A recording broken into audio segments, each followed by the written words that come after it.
Hello everyone, welcome to the series of Python language. Python language की series में आज हम पढ़ने वाले हैं वेरिएबल्स पार्ट 4। ठीक है। वेरिएबल्स क्या होते हैं? Variables are nothing but reserved memory location to store values. ठीक है। वेरिएबल्स का यूज़ हम किस लिए करते हैं? वैल्यूज़ को स्टोर करने के लिए अपनी मेमोरी में। ठीक है। तो वेरिएबल सिंपली डेफिनेशन तो ये हो गई। अब अगर हम इसके थोड़ा अंदर जाएँ, ठीक है, अंदर जाके अगर मैं पाइचार्म पर जाऊँ अपने, ठीक है, और मैं लिखूँ फॉर एग्जांपल, जैसे मैंने ये लिखा हुआ है a = 10। तो यहाँ पर मैं a का यूज़ क्या कर रहा हूँ?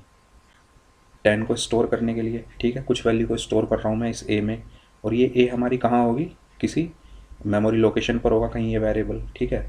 तो अब आप ये बताइए, a = 10 का मतलब = नहीं बोलेंगे, इसको असाइन बोलेंगे। a = 10 का मतलब क्या ये है कि a की वैल्यू 10 हो गई है? नहीं, ऐसा नहीं है।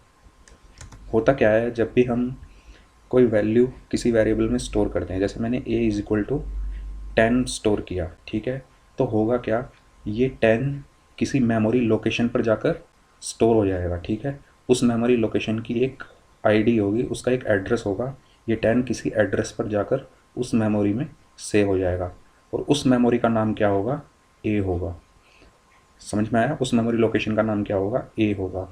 इसका मतलब ये बिल्कुल भी नहीं है कि जैसे सी या C++ में होता है कि a = 10 का मतलब है कि ए जो है वो जाके क्या 10 जो है वो ए में जाके असाइन हो गया। इसका मतलब ये नहीं है। यहाँ पर क्या होता है कि ये 10 है, किसी मेमोरी लोकेशन पर जाकर सेव होता है, जिसकी कुछ आईडी होती है। ठीक है। उस मेमोरी लोकेशन का नाम है ए।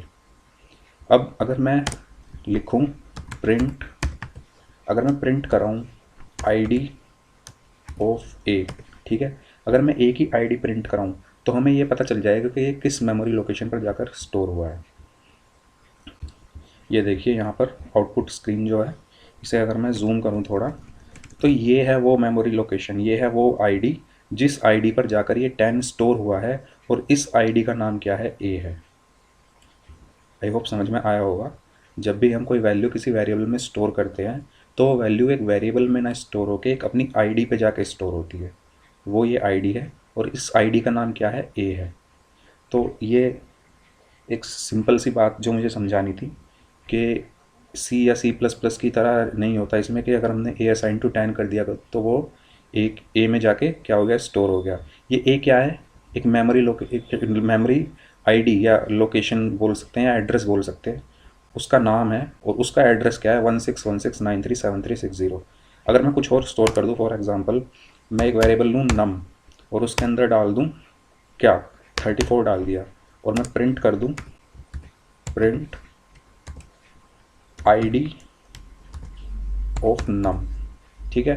अगर मैं ये प्रिंट करके इसको अब रन करूं, तो यहाँ पर देखिए, यहाँ पर दूसरी आईडी आ जाएगी। यानी ये 10 जो है वो इस आईडी पर स्टोर हुआ है, 1616937360 पर स्टोर हुआ है, और इस आईडी का नाम क्या है? ए। हम इस आईडी को ए से कॉल करेंगे। ठीक है। जब भी हम अपने प्रोग्राम में इस ए का यूज़ करेंगे, होगा क्या, जो हमारा इंटरप्रेटर है वो इस ए को ना ए पर ना जाकर इसमें इसकी जो मेमोरी लोकेशन है, इसकी जो आईडी है, उस पर रखी वैल्यू को क्या कर देगा? प्रिंट कर देगा। अगर मैं यहाँ पर लिख दूँ इसके बाद प्रिंट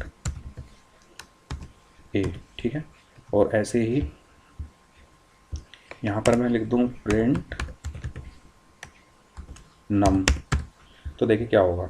इसमें क्या होगा, जो वैल्यूज़ हैं वो यहाँ पर क्या हो जाएंगी हमारी, आके यहाँ पर अगर हम उसको रन करेंगे तो यहाँ पर हमें वो वैल्यूज़ दिखने लगेगी। ये किसकी मेमोरी लोकेशन है? ये 10 की है, 1616, क्योंकि मैंने प्रिंट ए किया है। एक ए जब जैसे ही ये इंटरप्रेटर इस लाइन पर जाएगा, वो ए को देखेगा किस मेमोरी आईडी पर है, फिर वो आईडी को जाकर रिकॉग्नाइज करेगा कि 1616937360 आईडी है, और उस पर क्या वैल्यू रखी हुई है? 10 रखी हुई है, और वो 10 को प्रिंट करा देगा। ऐसे ही 34 के लिए भी वो आईडी पे जाके ढूंढेगा, और जहाँ पर वो वैल्यू रखी होगी वो इसको क्या करा देगा? यहाँ पर प्रिंट करा देगा। तो ये होता है हमारा variable. Variable are nothing but reserve memory location to store values. और जब भी हम कोई वैल्यू स्टोर करते हैं किसी वेरिएबल में, वो वेरिएबल में ना स्टोर होकर किसी मेमोरी आईडी पर स्टोर होती है। उस मेमोरी आईडी का नाम हम क्या रखते हैं? A B C D या नम, जो आपको रखना हो वो रख सकते हैं।